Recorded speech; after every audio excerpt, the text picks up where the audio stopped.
into a hash and be completely unable to work out what the original input is from the hash? Well, a really simplified example of a hash function is working out the factors of a number. For example, 2 times 4 is 8, so 2 and 4 are the factors of 8, because I can divide 8 by 4 and it will cleanly divide, and I can divide 8 by 2 and it will also cleanly divide with no remainder. So going forwards is very easy. 2 times 4 is 8, super easy.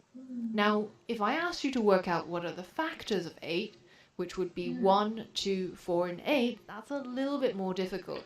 But what if I asked you to work out the factors of 57? Unless you already know what they are, you have to go through all the numbers. So it'll be 57 divided by 2, 57 divided by 3.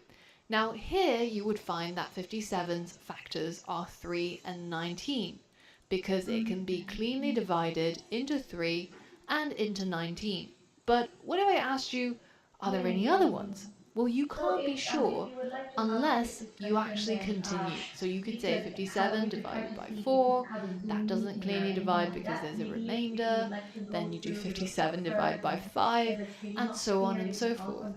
So essentially, when we're multiplying two numbers together, it's almost like creating the hash from the message. And then the final result that we get is the hash.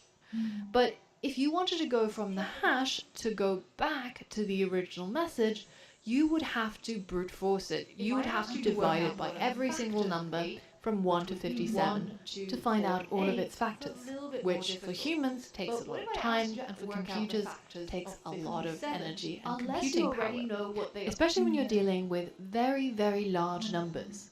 You already saw how finding the factors of 57 is a lot more difficult than finding the factors of 8.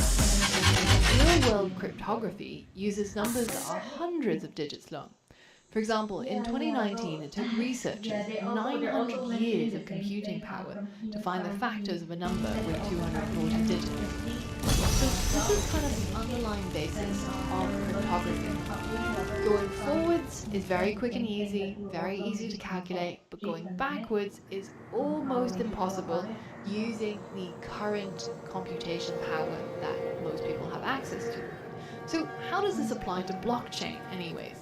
Remember that our problem with the ledger was that we wanted to make sure that no one can change our history of transactions. Let me show you how the Bitcoin ledger solves this problem.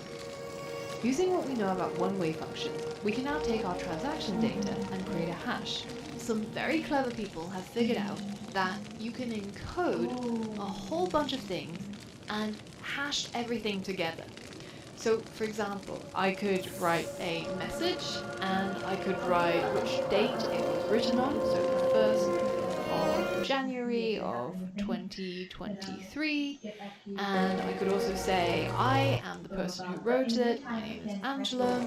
I could put all of these information together and it will create a hash for me. So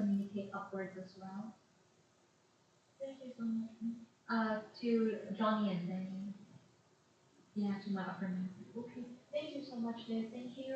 Have a good day. Stay safe. Bye bye.